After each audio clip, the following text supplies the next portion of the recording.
bien-aimés du Seigneur, nous voici au 14e jour de notre temps de jeûne international.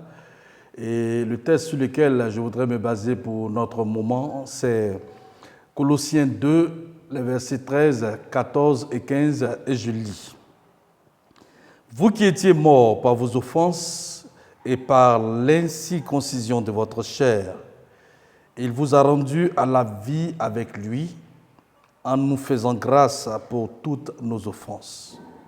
Il a effacé l'acte dont les ordonnances nous condamnaient et qui subsistait contre nous. Et il l'a détruit en le clouant à la croix. Il a dépouillé les dominations et les autorités et les a livrées publiquement en spectacle en triomphant d'elles à la croix. Oui, bien-aimés, c'est un passage extraordinaire qui nous amène à célébrer l'expiation et la victoire de Jésus sur la croix et la justice qu'il nous offre. Pour nous dire que maintenant, il n'y a plus de condamnation. En ce 14e jour, nous devons retenir ceci, il n'y a plus de condamnation. Oui, c'est fini. Car en Jésus, la loi est satisfaite. La loi est accomplie.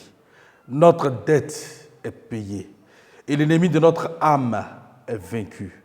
Tous les efforts cessent par la victoire de la croix. Notre confession de foi et notre identification avec Christ nous revêtent de sa justice, nous libérant de l'accusateur. Nous sommes libérés par le sang de Jésus sous l'autorité de la parole de Dieu, habilités à vaincre les forces obscures de ce monde. Je voudrais profiter de cela et nous amener tous à la prière et au recueillement.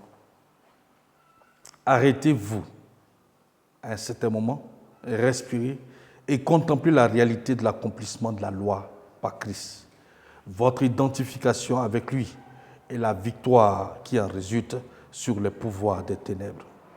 Seigneur, nous voulons prier afin que tu nous aides par la puissance de ton esprit à contempler cet accomplissement de la loi par toi, à nous identifier avec toi, Seigneur, et à voir et à expérimenter la victoire qui en résulte sur les pouvoirs des ténèbres au nom de Jésus.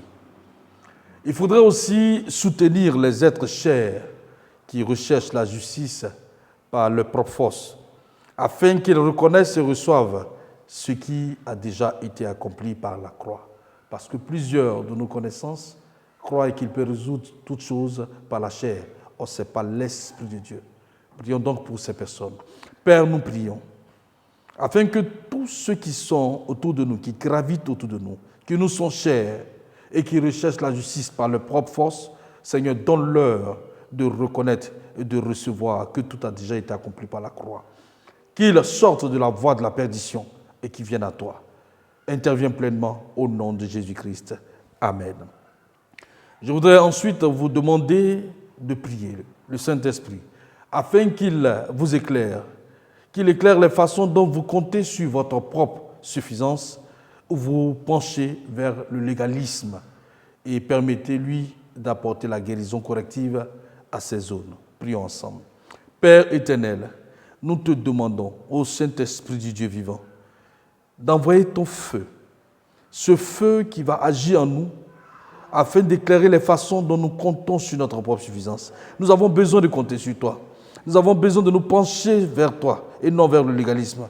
Nous avons besoin que tu nous donnes la guérison corrective dans toutes les zones où nous avons failli, où nous pensons que par notre propre chaîne, nous pouvons régler les choses.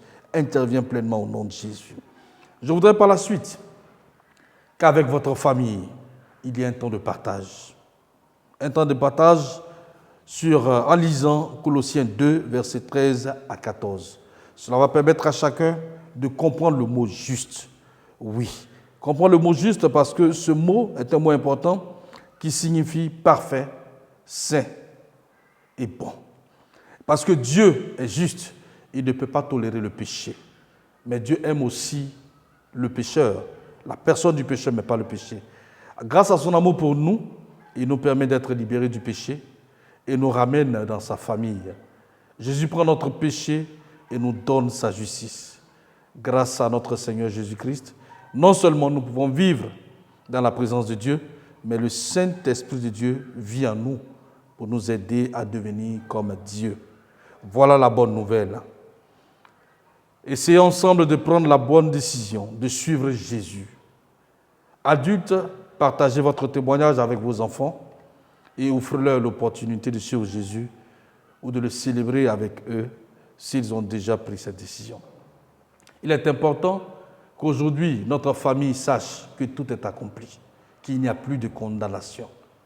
Tournons-nous vers l'Éternel en ce 14e jour et rendons gloire au Seigneur avec nos familles pour que tous, nous nous tournions véritablement vers Dieu qui va nous conduire dans toute la vérité. Soyez tous bénis. Shalom chez vous.